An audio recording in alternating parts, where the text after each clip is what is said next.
I am not a sporting director or a coach, but I say go get Nico Williams.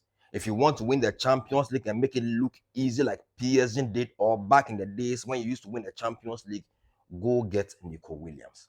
And yes, I do not care if he comes in and you are going to bench Rafinha. To me, it's always about the team achievement than the individual awards. Let's say Lamine Yamal ends up winning 4 Ballon d'Ors and you do not win the Champions League. I don't think you are going to be happy. So yes, if you want to win the Champions League, go get Nico Williams. Listen, it gets to a point in the Champions League where one channel of attack is just not enough. Like what happened between Inter Milan. Inter Milan were willing to sacrifice everything just to make sure the right side of attack is not causing maximum damage.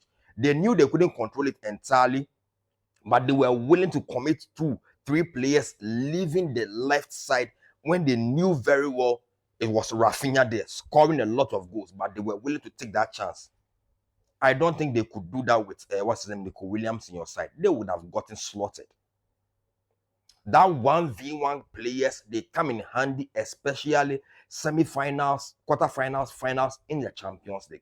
And if you look at the record of the winning clubs, Bayern Munich, they have Ian Robin Ribery, you have Neymar Messi, you have Bill Ronaldo, they come in handy.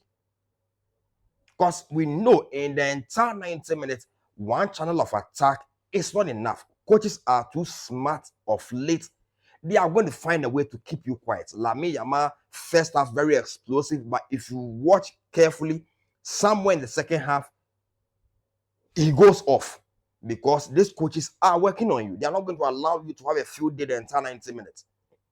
So what do you think happens? You have a player like Nico Williams, you just switch to the other side. Listen, look around.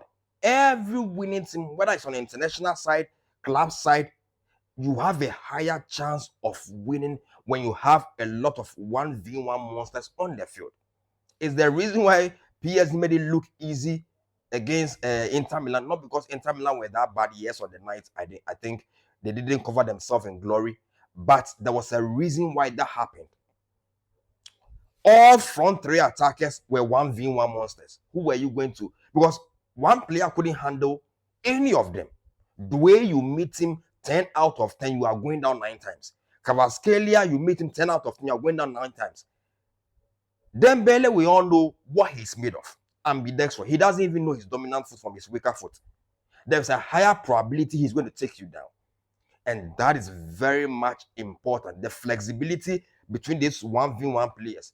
And the beautiful thing about the experts in these 1v1 players, they do not care where you put them. The way he is much more effective left, right, center. Same with Dembele, Kvaratskhelia. But you can tell Rafinha only becomes good at 1v1 when you take him to where Lamine Yamal is. And that spot is already taken by someone. So if you put him on the left side, which is a left foot, he will operate like the old school, the traditional left winger. Maybe hits, comes in, help, cross, strike at goal, and all that. But Nico Williams, you cannot expose anywhere on the field to him. He is going to kill you.